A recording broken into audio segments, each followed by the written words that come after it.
ሰላም እንዴት ናችሁ ውድ የሂድሪን አካዳሚ ቤተሰቦች ዛሬም ደግሞ በአዲስ ቻፕተር ተገናኝተናል። ዛሬ የምንማረው ቻፕተር 4 ሎጂክ ኤንድ ክሪቲካል ቲንኪንግ ነው። ይህ ቻፕተር በጣም ወሳኝ ከሚባሉ ቻፕተሮች አንዱ ነው። ስለዚህ ቻፕተር 4ን እናያለን። እናንተም እያንዳንዱን ነገር በደንብ እንድትከታተሉ አሳስባለሁ። ወደ ክላሳችን እናልፋለን። ዛሬ የምናየው እንግዲህ እንዳልኳችሁ ቻፕተር 4 ነው። ቤዚክ ኮንሰፕትስ ኦፍ ክሪቲካል ቲንኪንግ ነው። በዚህ ቻፕተር ስር 6 ሌሰኖችን እናያለን። የመጀመሪያው ሚኒንግ ኦፍ ክሪቲካል ቲንኪንግ፣ ስታንዳርድስ ኦፍ ክሪቲካል ቲንኪንግ፣ ኮድስ ፎር ኢንተሌክቹዋል ኮንዳክት ኦፍ ኢፌክቲቭ ዲስከሽን፣ ካራክተሪስቲክስ ኦፍ ክሪቲካል ቲንኪንግ፣ ባሪየርስ ቱ ክሪቲካል ቲንኪንግ፣ ቤኔፊትስ ኦፍ ክሪቲካል ቲንኪንግ። እነዚህን እያንዳንዳቸውን በዚህኛው ቻፕተር የምናይ ይሆናል። አሁን ከኢንትሮዳክሽኑ ስንጀምር ክሪቲካል ማለት ብቻውን ስናይ ክሪቲካል ማለት ስኪልድ ወይም ጥሩ የሆኑ ውሳኔዎችን መወሰን ችሎታ ነው ክሪቲካል ማለት። ክሪቲካል ቲንኪንግ ማለት ደግሞ ክሪቲካል ቲንኪንግ that is thinking clearly, thinking fairly, rationally, objectively and thinking independently። ክሪቲካል ቲንኪንግ ማለት ደግሞ ምክንያታዊ በሆነ መንገድ፣ ኢንዲፔንደንት በሆነ መንገድ፣ ኦብጀክቲቭሊ ወይም የሆነ ዓላማ ባለው መንገድ ማሰብ ማለት ነው።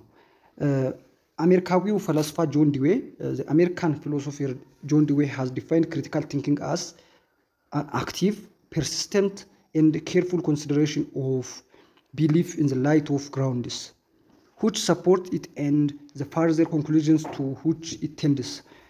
አሜሪካዊው ፈላስፋ ጆን ዲዌይ ክሪቲካል ቲንኪንግን ዲፋይን ያደረገው ክሪቲካል ቲንኪንግ ማለት አክቲቭ ወይም ንቁ፣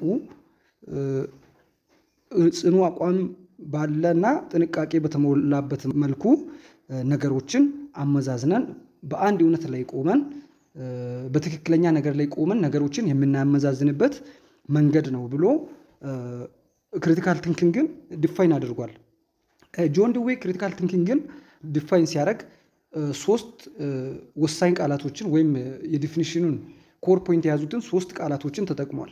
እነዚህም አክቲቭ፣ ፐርሲስተንት ኤንድ ግራውንድስ የሚሉ ቃላቶችን ነው የተጠቀመው።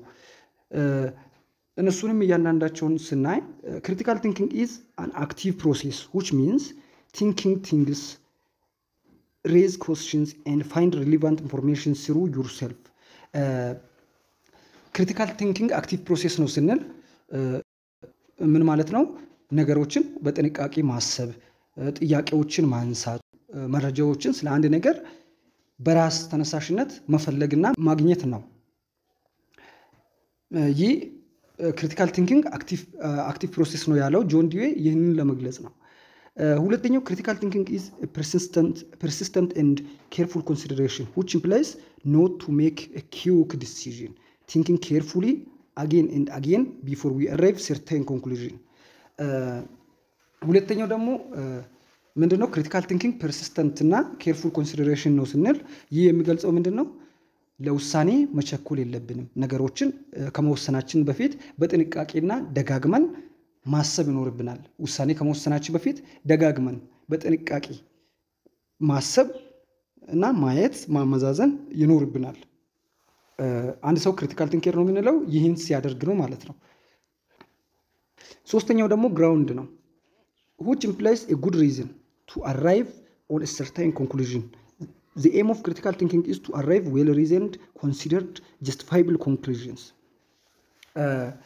Ground ስንል ደግሞ ምንድነው? a good reason imply የሚያደርገው ጥሩ ምክንያታዊነትን ወይም በጥሩ ምክንያት ላይ ወይም በትክክለኛ ነገር ላይ ቆመን አንድ ነገር ኢቫሉዌት እንድናደርግ ወይም መገምገም እንዳለብን የሚገልጽ ነው።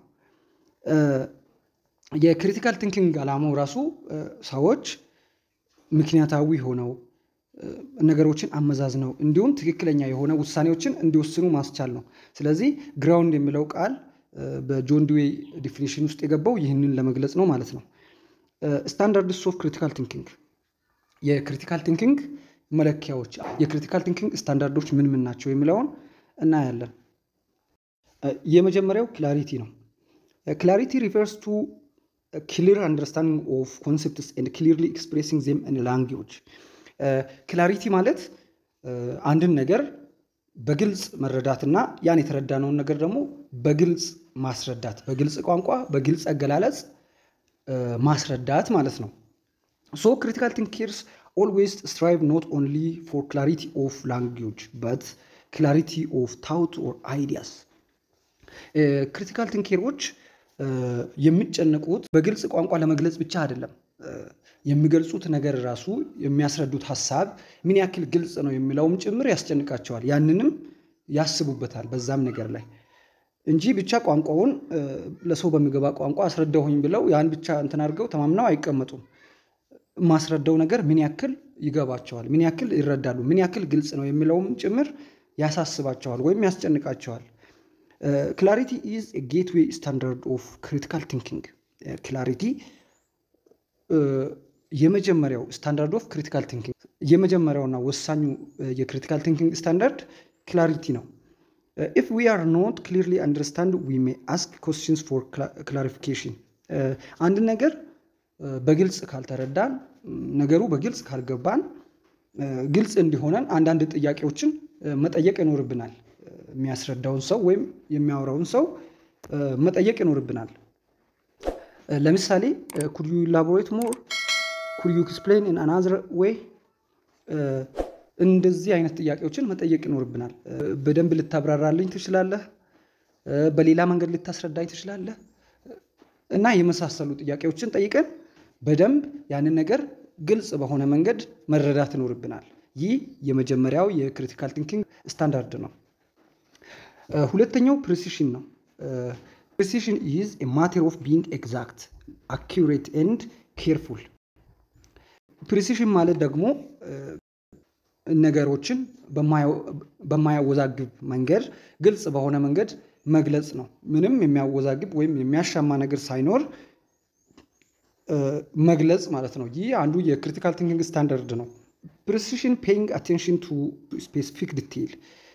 ፕሪሲሽን ላይ ምንድነው የሚደረገው? አንድ ስፔሲፊክ ዲቴል ላይ ወይም አንድ ውስን ነገር ላይ ጥልቅ የሆነ ኢንፎርሜሽን ለማግኘት ትኩረት ተሰጥቶ ይሰራል ማለት ነው። አንድ ነገር ግልጽ ለማድረግ ወይም ምንም አይነት የሚያወዛግብ ነገር እንዳይኖር፣ የሚያሻማ ነገር እንዳይኖር በደንብ አንድ ነገር ዲቴይሊ ማወቅ ወይም ማየት ይኖርብናል ማለት ነው።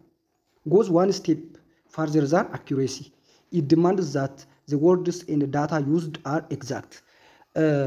ይህ ፕሪሲሽን ምንድነው? እያንዳንዱ ነገር ኤግዛክት ነው ማለት ሰው የሚወዛገብበት መሆን የለበትም። ግልጽ የሆነ ምንም አይነት የሚያሻማ የሆነ ብላር የሆነ ነገር እንዳይፈጠር በደንብ አድርጎ ነገሮችን ዲቴይሊ መግለጽ ማለት ነው። ፎር ኤግዛምፕል በለጠ is overweight ቢባል ይህ unprecised ስቴትመንት ነው። ፕሪሳይዝ ያልሆነ ስቴትመንት ነው። በለጠ ስንት ኪሎ ግራም ነው አናቅም አይደለ? ስለዚህ ይህ ፕሪሳይዝድ ዲፊኒሽን አይደለም። ስንት ኪሎ ግራም ቢሆን ነው ኦቨርዌይት የምንለው? ስንት ኪሎ ግራም ቢሆን ነው አንደርዌይት የምንለው? ስለዚህ ይህን የሚያሳይ ገደብ ሊቀመጥልን ይገባል። በለጠም ስንት ኪሎ ግራም እንደሆነ ሊገለጽልን ይገባል ማለት ነው። ይህ ስላልሆነ ይህ ስቴትመንት ፕሪሳይዝድ ስቴትመንት አይደለም ማለት ነው። ይሄ ፕሪሳይዝድ የሆነ አገላለጽ አይደለም። ሶስተኛው ደግሞ አኪዩሬሲ ነው። አኪዩሬሲ is having a correct and genuine information. አኪዩሬሲ ማለት ደግሞ ትክክለኛ የሆነ እውነት የሆነ መረጃን መያዝ ወይም ማግኘት ነው። አኪዩሬሲ is about having and getting true information. አኪዩሬሲ ትክክለኛ እውነት የሆነ መረጃን ስለማግኘት ነው። ወይም እውነት የሆነ መረጃ ከኮንክሉዥናችን በፊት ከውሳኔያችን በፊት ትክክለኛ የሆነ መረጃን ማግኘት ወይም በትክክለኛ ኢንፎርሜሽን ላይ መመስረት ማለት ነው። every decision should be made based on true information ሁሉም ውሳኔዎች በትክክለኛ መረጃ ላይ የተመሰረተ መሆን አለበት። ይህ ካልሆነ ወይም መረጃው የሐሰት መረጃ የሚሆን ከሆነ ሁሉ ጊዜ ውሳኔያችን ምን ይሆናል ማለት ነው? ትክክለኛ አይሆንም ወይም ጥሩ ውሳኔ አይሆንም ማለት ነው። ብዙ ጊዜ ብዙ ልጆች ፕሪሲሽን እና አኩሬሲ ይምታታባቸዋል። ግን ሁለቱም የተለያዩ ናቸው። ምንድነው ልዩነታቸው? ፕሪሲሽን ማለት የምንገልጸውን አገላለጽ በግልጽ መንገድ መግለጽ ነው።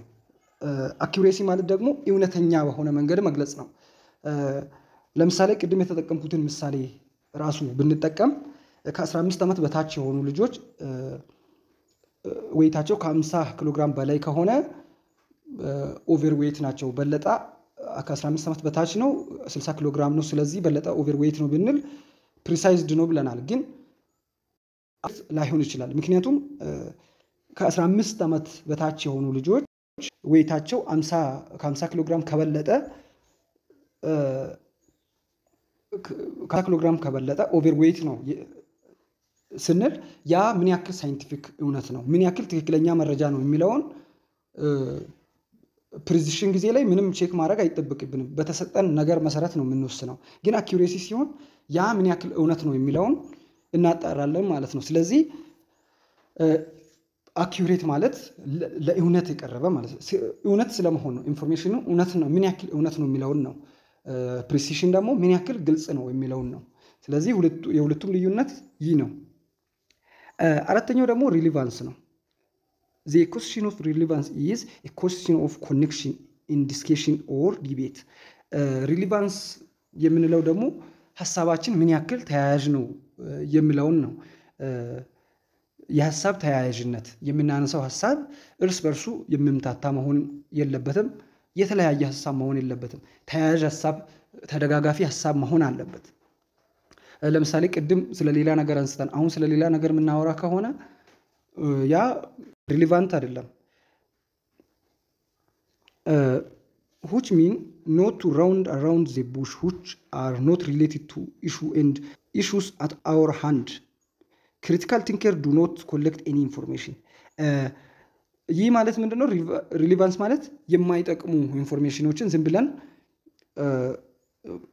ያልተያያዙ የማይጠቅሙ ኢንፎርሜሽኖችን ከምንሰበስብ ወይም ከምናወራ የተያያዘ ሐሳብ አንዱ ከአንዱ ጋር የሚደጋገፍ ሐሳብ ማውራት ይኖርብናል ማለት ነው። ለምሳሌ ስለ ዌዘር ኮንዲሽን እያወራን መሃል ላይ ደግሞ ስለ ሌላ ነገር ማውራት ስለ ፖለቲካ፣ ስለ ኢኮኖሚክ ሲስተም ማውራት ብንጀምር ይህ ኢሪሌቫንት ዲስከሽን ነው ማለት ነው። ስለዚህ ኮኔክሽን ሊኖር ይገባል። የምናወራው ሐሳቦች ኮኔክትድ መሆን አለባቸው። እርስ በርሳቸው የሚጣጣሙ፣ የተያያዙ፣ የሚደጋገፉ መሆን አለባቸው። they focus and carefully choose only the information that has logical relation with the ideas at hand. ስለዚህ ሁሉ ጊዜ ፎከስ ማድረግ ያለብን ምን ላይ ነው? ከተነሳ ሐሳብ ጋር ወይም በእጃችን ላይ ካለው ሐሳብ ጋር ሎጂካሊ ሪሌትድ የሆነ ሎጂካሊ የሚያያዝ ሐሳብ ብቻ ነው ማንሳት ያለብን። ይህ ሪሌቫንስ የክሪቲካል ቲንኪንግ አንዱ ስታንዳርድ ነው ማለት ነው። ስለዚህ የምናነሳው ሐሳብ ሪሌቫንት ሊሆን ይገባል ማለት ነው። አምስተኛው ደግሞ ኮንሲስቴንሲ ነው። ኮንሲስቴንሲ is about the quality of always behaving in the same way or having the same opinion or standards. ኮንሲስቴንሲ የምንለው ደግሞ ሁሉ ጊዜ በአንድ አቋም ላይ ስለመሆን ወይም አንድ አይነት ሐሳብን አንድ አይነት አቋምን ስለማንጸባረቅ ነው። አንድ ሰው ዛሬ ሌላ ነገር አውርቶ ነገ ሌላ ነገር የሚያወራ ከሆነ ያ ኢንኮንሲስቴንሲ ነው። ኮንሲስቴንት ማለት ዛሬም ነገም ተነጎዲያም ወጥ የሆነ በአንድ ሐሳብ ወይም በአንድ አቋም ጸንቶ መቆም ማለት ነው። ይህ ሲባል ግትርነት ማለት አይደለም። ማለት ሐሳቡ ልክ ካልሆነ መቀየር ይኖርበታል። ግን ትክክለኛ በሆነ ነገር ላይ ራሱ አንዳንድ ጊዜ ሰዎች ሐሳባቸውን ቶሎ ቶሎ ይቀይራሉ። እንደዛ ሲሆን ኢንኮንሲስቴንሲ ነው። ሐሳባችንን ቶሎ ቶሎ የምንቀይር ከሆነ ኢንኮንሲስቴንሲ ነው። ትናንት የኢትዮጵያ የትምህርት ፖሊሲ ሽንጣችንን ገትረን ተከራክረን ዛሬ ደግሞ የኢትዮጵያ የትምህርት ፖሊሲ እኮ በጣም ጥሩ ነው የምንል ከሆነ ይህ ኢንኮንሲስተንሲ ነው። ሐሳባችን ወይም አቋማችን ይለዋወጣል ማለት ነው። እንደዛ ሲሆን ያ ኢንኮንሲስተንሲ ነው። ግን ትናንትም ዛሬም ነገም ተመሳሳይ ሐሳብ የምናንጸባርቅ ከሆነ ወይም በያዝነው አቋም ምንጸና ከሆነ ያ ኮንሲስተንሲ ነው ማለት ነው። There are two kinds of inconsistency that should be avoided. ሁለት አይነት ኢንኮንሲስተንሲዎች አሉ። እነሱ ምንድን ናቸው? ሎጂካል ኢንኮንሲስተንሲ እና ፕራክቲካል ኢንኮንሲስተንሲ ናቸው። One is logical consistency, which involves saying or believing inconsistent things that cannot both all be true about a particular matter. ስለ አንድ ነገር ትክክለኛ ያልሆነ ማመን ያ ሎጂካል ኢንኮንሲስተንሲ ይባላል። ስለ አንድ ነገር የሚለዋወጥ ሐሳብ ትናንት ሌላ ነገር አውርተን ዛሬ ሌላ ነገር ምናወራ ከሆነ ያ ሎጂካል ኢንኮንሲስተንሲ ነው። The other is practical inconsistency, which involves saying one thing and doing another. Practical inconsistency ማለት አንድን ነገር ማለትና ሌላን ነገር መስራት ማለት ነው። የምንለው ሌላ የምንሰራው ሌላ ሲሆን ያን ሎጂካል ኢንኮንሲስተንሲ እንላለን ማለት ነው። ለምሳሌ አንድ ሰው አልኮል መጠጣት መጥፎ ነው ብሎ አስተምሮን ከዛ እሱ ራሱ ደግሞ አልኮል እየጠጣ ከተገኘ ያ ፕራክቲካል ኢንኮንሲስተንሲ ነው። ግን ያለውን ቃሉን የሚቀይር ከሆነ ትናንት ያለውን ዛሬ ሌላ ነገር የሚል ከሆነ ያን ደግሞ ሎጂካል ኢንኮንሲስተንሲ እንላለን። ስድስተኛው የክሪቲካል ቲንኪንግ ስታንዳርድ ሎጂካል ኮሬክትነስ ነው። ቲንኪንግ ክሪቲካሊ ሚንስ ቱ ሪዝን ኮሬክትሊ። አንድን ሰው ክሪቲካል ቲንከር ነው ልንል የሚያቀርባቸው ምክንያቶች ትክክለኛ መሆን አለባቸው። የሚያቀርባቸው አንድ ነገር ልክ ነው ለማለት የሚያቀርባቸው ማስረጃዎች፣ ምክንያቶች ትክክለኛ ተጨባጭ መሆን አለባቸው። ያ ካልሆነ ክሪቲካል ቲንከር ነው ልንል አንችልም። to arrive on well founded conclusion ይህም ትክክለኛ ምክንያት መሆን ያለበት ምክንያት ምንድነው? ትክክለኛ ኮንክሉዥን ላይ እንድንደርስ የግድ የምናቀርበው ምክንያትም ትክክለኛ መሆን አለበት ማለት ነው። having accurate and well supported belief ትክክለኛና በደንብ በማስረጃዎች የተደገፈ ቢሊፍ ወይም እምነት ልኖረን ይገባል ማለት ነው ስለ አንድ ነገር። ይህ ሎጂካል ኮሬክትነስ ነው። እሺ ሰባተኛው ኮምፕሊትነስ ነው። ኮምፕሊትነስ just discussing issues in depth, not be shallow discussion. ኮምፕሊትነስ ማለት ስለ አንድ ነገር ዲስከስ ስናደርግ ጨርሰን እያንዳንዱን ነገር ከላይ አይደለም እያንዳንዱን ነገር ዲፕሊ ገብተን እያንዳንዱን ነገር በጥልቀት ዲስከስ ማድረግ ማውራት ወይም እያንዳንዱን ነገር ዲቴይሊ ማወቅ አለብን ማለት ነው። Thus thinking is better when it is deep and well discussed instead of shallow. አንድ ነገር ዲስከስ ስናደርግ ወይም አንድ ኢሹ ስናነሳ በዛ ነገር ላይ እያንዳንዱን ነገር በጥልቀት ማወቅና እያንዳንዱን ነገር በጥልቀት ዲስከስ ማድረግ ይኖርብናል። ከላይ ከምንረዳ ከላይ ከምናወራ እያንዳንዱ ነገር ዲፕሊ መረዳት ይኖርብናል ማለት ነው። ጥሩ ዲሲሽን ላይ ለመድረስ እያንዳንዱ ነገር ዲፕሊ ማወቅ ይኖርብናል። ስምንተኛው ፌርኔስ ነው፣ ፍትሃዊነት። critical thinking demands that our thinking be fair, that is open-minded, impartial and free of distorting biases and preconceptions. critical thinking ፌር የሆነ አስተሳሰብን ፍትሃዊ የሆነ አስተሳሰብን ይፈልጋል። ማለትም ኦፕን ማይንድድ ወይም በንጹህ ልብ መቀበል እና ያለ አድሎ ሐሳብን ሳናዞር ወይም ዲስቶርት ሳናረግ ሳናወዛግብ እንዲሁም ከዚህ በፊት ካለን ዕውቀት ተነስተን ወይም ከዚህ በፊት ከምናውቀው ነገር ተነስተን ሳይሆን ፍሪሊ ነገሮችን ዲሳይድ ማድረግ ቲንክ ማድረግ ወይም ማሰብ ይኖርብናል ማለት ነው። ያ ሲሆን ፌርኔስ አለ እንላለን። በንጹህ አይምሮ ፍትሃዊ በሆነ መንገድ እንዲሁም ከየትኛውም አይነት ዲስቶርቲንግ ቢያዝ እንዲሁም ከፕሪኮንሴፕሽን ፍሪ ሆነን አንድ ነገር ስናስብ ስናሰላስል ያ ፌርኔስ ነው ማለት ነው። ይህ የክሪቲካል ቲንኪንግ አንዱ ስታንዳርድ ነው። ትሪት ኦል ሪሊቫንት ቪውስ አላይክ። ስለዚህ ሁሉንም ትክክለኛ የሆኑ መረጃዎችንና ማስረጃዎችን ሁሉንም በእኩል አይን ማየት ይኖርብናል ማለት ነው። ሌላው ፕሪንሲፕልስ ኦፍ ጉድ አርጊውሜንት፣ የጥሩ አርጊውሜንት ፕሪንሲፕሎች ወይም መሪሆች ምንድን ናቸው?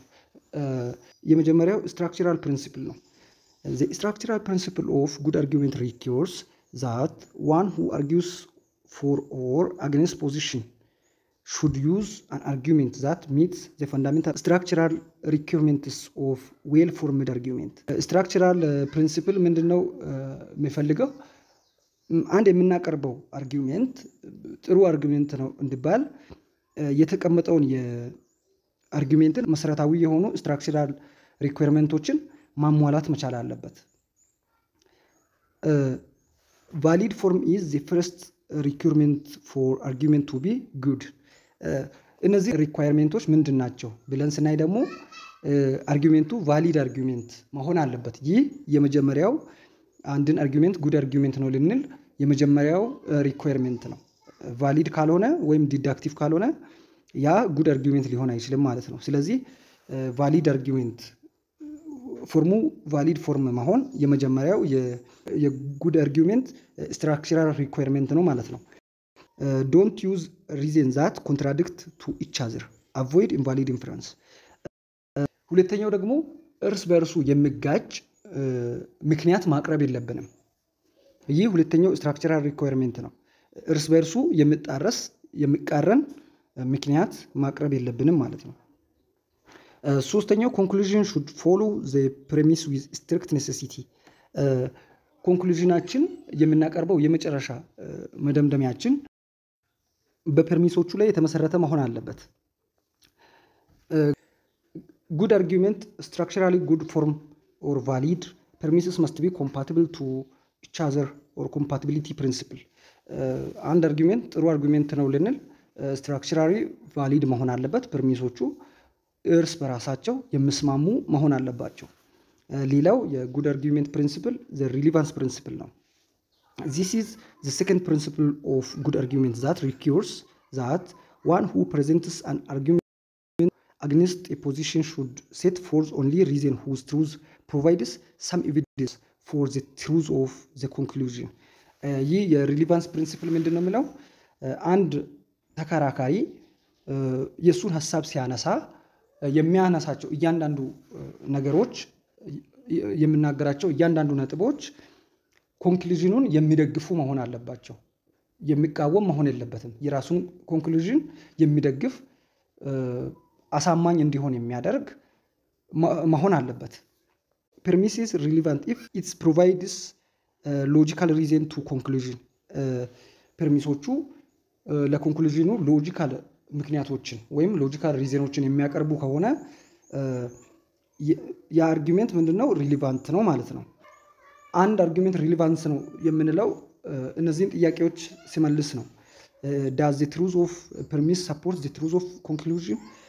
የፐርሚሶቹ እውነት መሆን የኮንክሉዥንን እውነት መሆንን ይደግፋል ወይም እውነታን ይደግፋል? ይህ ጥያቄ ሲመለስ ያን አርጊውሜንት ሪሊቫንት አርጊውሜንት እንላለን። the acceptability principle ሌላው የጉድ አርጊውሜንት ፕሪንሲፕል the acceptability principle ነው። the acceptability principle states that one who presents an argument should provide reasons that likely acceptable by a mature rational person. acceptability principle ምንድነው የሚለው? አንድ ተከራካሪ ወይም አንድን አርጊውሜንት ፕሬዘንት የሚያደርገው ሰው የሚጠቀማቸው ወይም የሚያቀርባቸው ምክንያቶች እና ማስረጃዎች በማቹር ራሽናል ፐርሰኖች ወይም ብቁ በሆኑ ራሽናል በሆኑ ሰዎች ዘንድ ተቀባይነት የሚያገኝ መሆን አለበት። presenting convincing reason that can be accepted by rational person።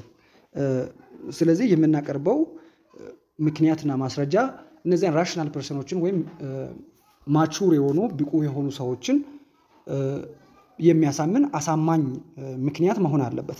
ያ ሲሆን ያ አርጊውሜንት አክሴፕተብል ነው እንላለን፣ ተቀባይነት ያለው ነው እንላለን።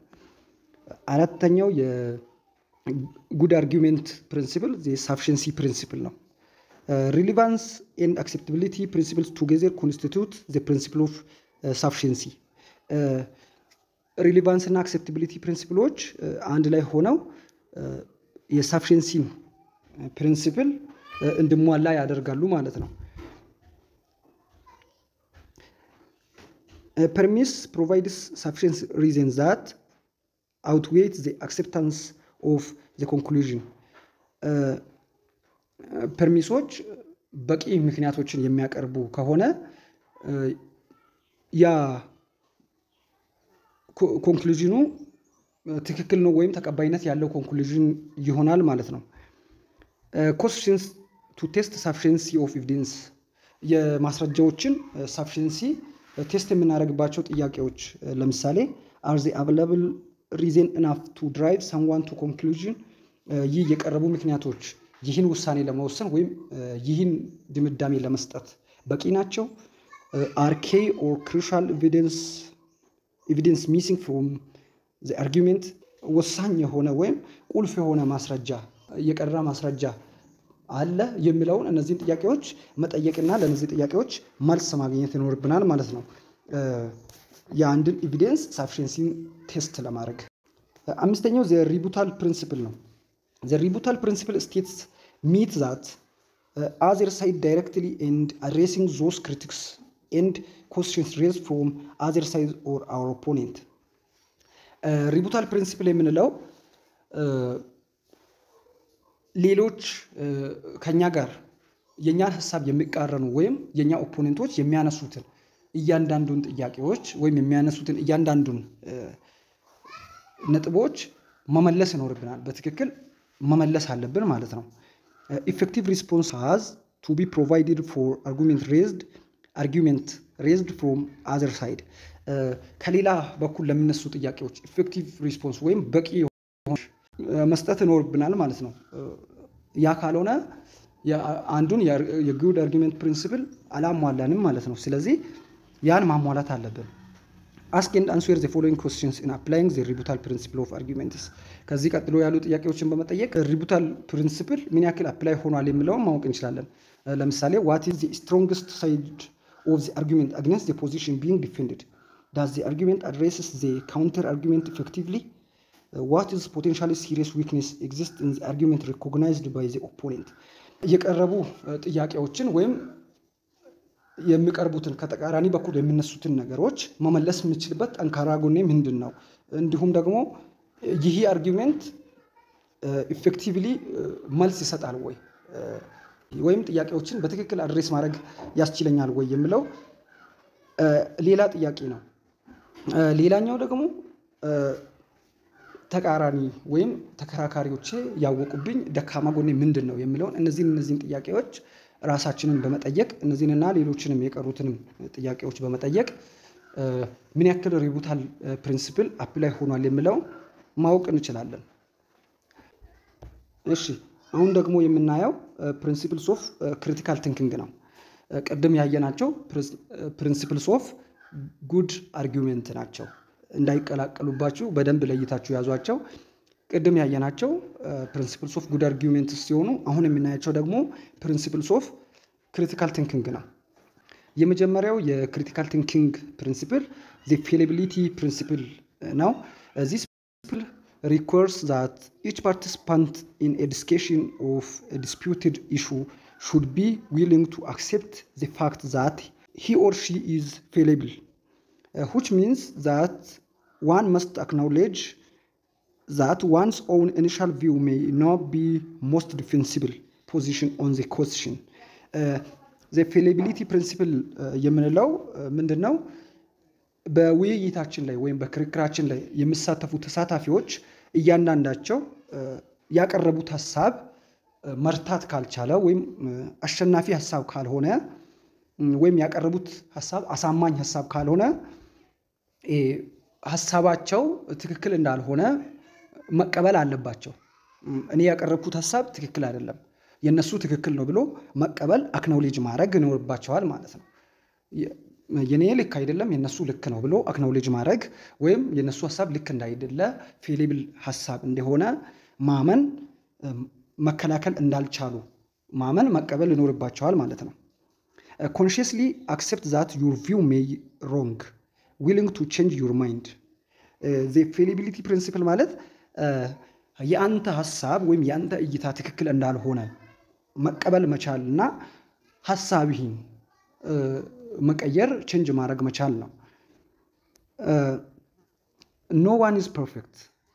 መጀመሪያ ወደ ዲስፑቱ ወይም ወደ ክርክሩ ስንገባ ይህን ሐሳብ ማወቅ አለብን።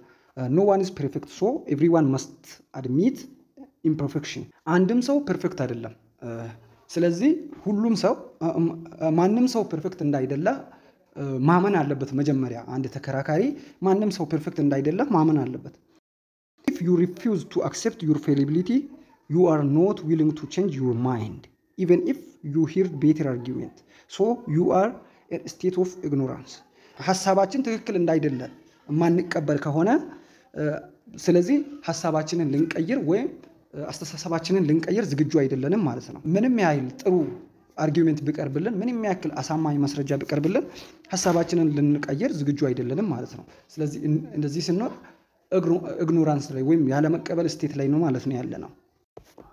ሁለተኛው የክሪቲካል ቲንኪንግ ፕሪንሲፕል the truth seeking principle ነው። ይሄ ፕሪንሲፕል ምንድነው የሚለው participants should be committed to search the truth። ፓርቲሲፓንቶቹ ወይም በክርክሩ ላይ የሚሳተፉት እውነትን መፈለግ አለባቸው። የኔ ሐሳብ ይታመንልኝ የኔ ሐሳብ ልክ ነው ተብሎ ይወሰድልኝ ሳይሆን እውነትን ለማወቅ እውነትን ለመፈለግ እውነትን ሰርች ለማድረግ መሆን አለበት የሚመጡት። one should be willing to examine alternative positions seriously። ስለዚህ ወደ ዲስፑቱ ወይም ወደ ክርክሩ ወይም ወደ ዲስከሽኑ ሲገቡ የመጀመሪያው ኦልተርኔቲቭ ፖዚሽኖችን ሲሪየስሊ ኤግዛማይን ማድረግ መቻል አለባቸው። እያንዳንዱን የተቃራኒውን ሐሳብ ሆነ የደጋፊውን ሐሳብ ሲሪየስሊ ኤግዛማይን ማድረግ ኢቫሉዌት ማድረግ መፈተሽ ይኖርበታል። ሁለተኛው look for insights and positions of others። የሌሎችን ከሌሎች ተቃራኒ ቡድኑ ወይም ሌሎች የሚያቀርቡትን ሐሳብ ከዚያ ነገር ላይ እውነት ሰርች ማድረግ አለበት ወይም መስማት አለበት በትክክል መቀበል አለበት። allow others to present arguments for or against issue። ሌሎች የሱን ሐሳብ ተቃውመውም ሆነ ደግፈው ሐሳባቸውን ሬዝ እንዲያደርጉ ወይም ፕሬዘንት እንዲያደርጉ መፍቀድ መቻል አለብን። የኛን ሐሳብ የሚቃወሙትም የሚደግፉትም ሐሳባቸውን ሬዝ እንዲያደርጉ እድል መስጠት አለብን። ምክንያቱም ሲቃወሙ እና ሲደግፉንም ከሚያነሱት ሐሳብ ላይ እውነትን ልናገኝ እንችላለን። ስለዚህ ሁሉንም መፍቀድ አለብን ማለት ነው። the search of the truth is lifelong endeavor and can be attained if እውነትን መፈለግ የላይፍ ሎንግ ወይም የህይወት ዘመን ልፋት የሚጠይቅ ሲሆን ይሄም አቴንድ የሚሆነው ወይም እውነት ላይ መድረስ የምንችለው አንደኛው if we discuss and entertain the ideas and argument of fellow። የመጀመሪያው ሐሳቦችን እየተዝናናን ወይም ፍሪ በሆነ መንገድ ዲስከስ የምናደርግ ከሆነ ሁለተኛው ደግሞ we listen arguments for positions። የሌሎችን ሐሳብ ደግሞ የምንሰማና የምንቀበል ሲሆን እናም ደግሞ have willingness to look at all available options። ሌላው ደግሞ ሁሉንም አቅጣጫዎች ወይም የአንድን ነገር ሁሉንም አቅጣጫዎች የማየት ፍላጎት ሲኖረን if we encourage criticism of our own views። ሌላው ደግሞ የኛ እይታችን ወይም እኛ ያቀረብነው ሐሳብ እንዲገመገም እድል የምንሰጥ ከሆነ መስቀለኛ ጥያቄዎች እንደነሱብን እድል የምንሰጥ ከሆነ እውነት ላይ መድረስ እንችላለን ማለት ነው። so everyone should have the willingness to look at all available options። ስለዚህ ሁሉም ሰው ሁሉንም ኦፕሽኖች የማየት ፍላጎት አለው ማለት ነው። ሶስተኛው የክሪቲካል ቲንኪንግ ፕሪንሲፕል the clarity principle ነው። Formulation of all positions, defenses, and attacks should be free of any kind of linguistic confusion. Clarity principle ማለት እኛ የምናቀርባቸው እያንዳንዱ መረጃዎች፣ መከላከያ ነጥቦች፣ ሌሎችን የምንጠይቃቸው አታክ የምናደርጋቸው ጥያቄዎቻችን ሁሉም ከምንም አይነት linguistic confusion ወይም ከቋንቋ ውዝግብ ነፃ የሆነ መሆን አለበት። ምንም አይነት አወዛጋቢ ወይም አሻሚ ቃላትን ቋንቋዎችን የተጠቀምን መሆን የለበትም። ግልጽ በሆነ መንገድ ማስረዳት፣ መጠየቅ፣ መመለስ፣ መከላከል ይኖርብናል ማለት ነው። Discussion is successful if it carried on a language that all the parties involved can understand. ዲስከሽናችን በጣም ውጤታማ የሚሆነው ሁሉም ሰው በሚረዳው ቋንቋ ሁሉም ተሳታፊ በሚረዳው ቋንቋ ስናቀርብ ነው ማለት ነው። Expressing in confusing, vague and ambiguous or contradictory language will not help reach the desired goal. አንድ ነገር ኤክስፕሬስ ስናደርግ ወይም ስናቀርብ ኮንፊውዝ በሚያወዛግብ አሻሚ በሆነ ወይም እርስ በርስ በሚቃረን ቋንቋ የምናቀርብ ከሆነ በሚፈለገው ግብ ላይ ወይም በሚፈለገው ጎል ላይ መድረስ አንችልም። ምክንያቱም አንዳችን የአንዳችንን ሐሳብ አንረዳም፣ አንዳችን የአንዳችንን ጥያቄ አንረዳም፣ መልሳችንንም አንዳችን የአንዳችንን ሙሉ በሙሉ ልንቀባበል አንችልም ማለት ነው። ስለዚህ በሚፈለገው ጎል ላይ በታቀደው ነገር ላይ መድረስ አንችልም ማለት ነው። አራተኛው የክሪቲካል ቲንኪንግ ፕሪንሲፕል the burden of proof principle ነው። burden of proof rests on the participant sets forth a position or argument. burden of proof የሚወድቀው ማን ላይ ነው? ሐሳቡን ባነሳው ሰው ነው። burden of proof ማለት ፕሩፍ የማድረግ ኃላፊነት እንደማለት ነው። ያን ያነሳነውን ሐሳብ የማሳመን ወይም ፕሩፍ የማድረግ ኃላፊነቱ የሚወድቀው በዚያ ሰው ላይ ነው ማለት ነው። ማስረጃ ወይም ማረጋገጫ የማቅረብ ኃላፊነት የሚወድቀው ባነሳው ሰው ላይ ነው ማለት ነው። participant is logically obligated to produce reasons in favor of his claim. ስለዚህ ባነሳው ሐሳብ ላይ እንድናምንለት ምክንያቶችን ወይም ማረጋገጫዎችን የማቅረብ ግዴታ አለበት ማለት ነው። The arguer is obliged to give logical answers to the why, how questions. አርጉየሩ እንዴት ለምን ለሚሉ ጥያቄዎች በቂና ሎጂካል የሆነ መልስ መስጠት ይኖርበታል ማለት ነው። ኤክሰፕሽን አለ። ኤክሰፕሽን if the claim in question is well established or uncontroversial. Uncontroversial burden of proof rests on the opponent who stands against original argument. ኤክሰፕሽን አለ። ይህም ኤክሰፕሽን ምንድነው? ለምሳሌ አንድ አርጉየር ያቀረበው ሐሳብ ሙሉ በሙሉ በደንብ የተጠናከረና ግልጽ የሆነ ሐሳብ ከሆነ አሁን ደግሞ burden of proof የሚወድቀው ኦፖኔንቱ ላይ ነው ማለት ነው። ቅድም burden of proof በአርጉየሩ ላይ ወይም ሐሳቡን ባቀረበው ሰው ላይ ነው ብለናል። ግን ያቀረበው ሰውዬ ምንም ልንቃረን በማንችልና በጣም ተገቢ በሆነ መንገድ ሐሳቡን ካቀረበ አሁን burden of proof የሚወድቀው ኦፖኔንት ላይ ነው። ኦፖኔንቱ ይህ ሐሳብ ልክ አይደለም ብሎ ፕሩፍ ማድረግ አለበት ወይም ማረጋገጥ አለበት። ስለዚህ burden of proof ኦፖኔንቱ ላይ ይወድቃል ማለት ነው። አምስተኛው critical thinking standard the principle of charity ነው። If the participant's argument is reformulated by an opponent, it should be carefully expressed in its strongest possible version or intention of original argument. Opponent has an obligation of interpreting a speaker's statement in the most rational way, considering its best, strongest possible interpretation of original argument. The principle of charity የምንለው ደግሞ ምንድነው? ተቃዋሚው ወይም ተቃራኒው ቡድን ሌላው ቡድን ያነሳውን ሐሳብ ሲደግፍ ማለት ነው። ለምሳሌ አሳማኝ ሐሳብ ካነሱ ያንን ሐሳብ ደግፎ ይበልጥ የተጠናከረ እንዲሆን ማድረግ ማለት ነው።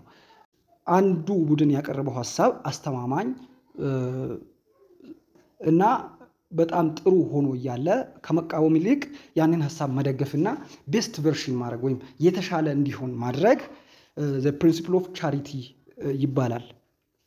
But if we deliberately create and then attack a weak version, uncharitable version of original argument, we will fail to achieve the desirable goal of the discussion. ያ ተቃዋሚው ቡድን ወይም ተቃራኒው ቡድን ያንን ሐሳብ ደግፎ የሚያወራበት ወይም ትክክል ነው ብሎ የሚቀበልበት እንዲሁም የተሻለ እንዲሆን ተጨማሪ መረጃዎችን የሚያቀርብበት ምክንያት ምንድነው?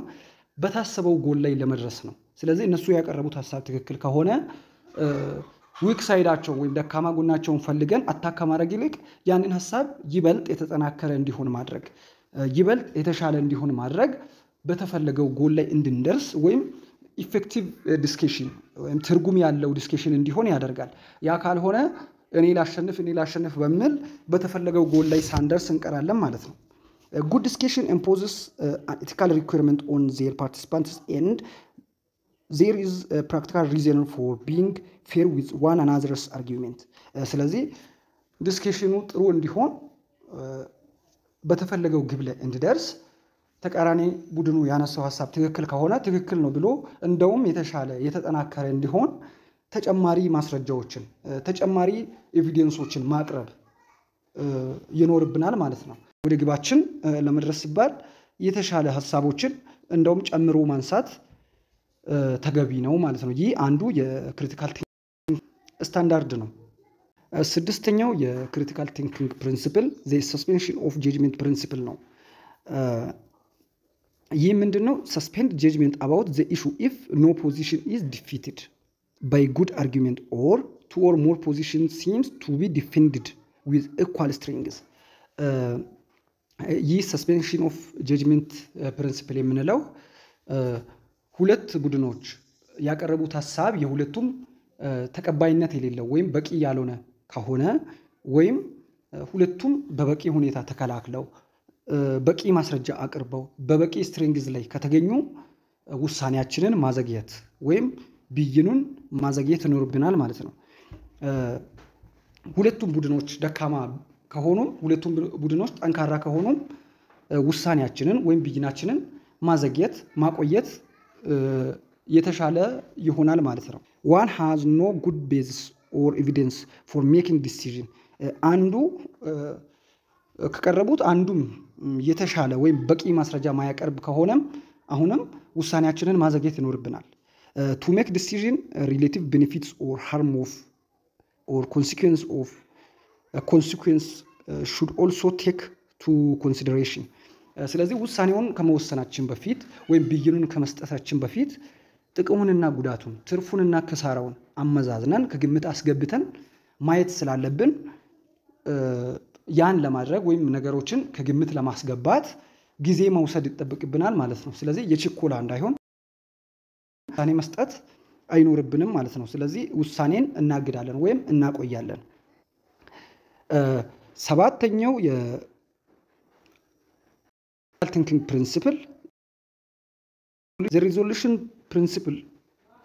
Issue should be considered argument for one of the alternative position is a structurally good argument provides relevant and sufficient reasons to justify the conclusion. The resolution principle የምንለው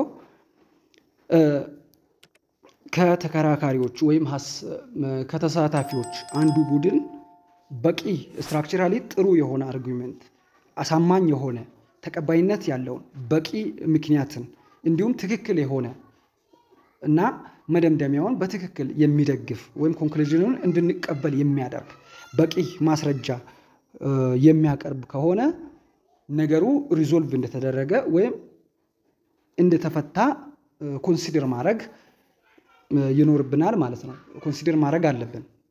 Argument provides effective rebuttal to all serious criticism of position it supports. እንዲሁም ከየትኛውም በኩል ለሚነሱ ጥያቄዎች ፈተናዎች መስቀለኛ ጥያቄዎች በቂ ምላሽ መስጠት የሚችል ከሆነ ያኔ ጉዳዩ ሪዞልቭ እንደሆነ ወይም እንደተፈታ ማሰብ ይኖርብናል ማለት ነው። አንዳንድ ኢሹዎች ሪዞልቭ ማይደረጉት ለምንና መቼ ነው ብለን ብንጠይቅ አንደኛው when one or more of the parties to the dispute has a blind spot, not objective about issue at hand and rational but not psychologically convinced by the decision by the discussion. ነገሮች ሪዞልቭ የማይሆኑት መች ነው? አንደኛው ዲስከሽኑ ላይ የቀረቡ ፓርቲዎች አንደኛው በቂ ራሽናል ያልሆኑና ዓላማ የለሽ ከሆኑ እንዲሁም ሳይኮሎጂካሊ አንዱ አሳማኝ ካልሆነ ነገሩ ሪዞልቭድ ሆኗል ብለን ማሰብ አንችልም። ሌላው have been rationally careless ራሽናሊ ኬርሌስ ከሆኑ ጥንቃቄ የጎደለው ከሆነ ወይም ያቀረበው ሐሳብ በቂ ካልሆነ አሁንም ሪዞልቭድ ሆኗል ብለን ማሰብ አንችልም።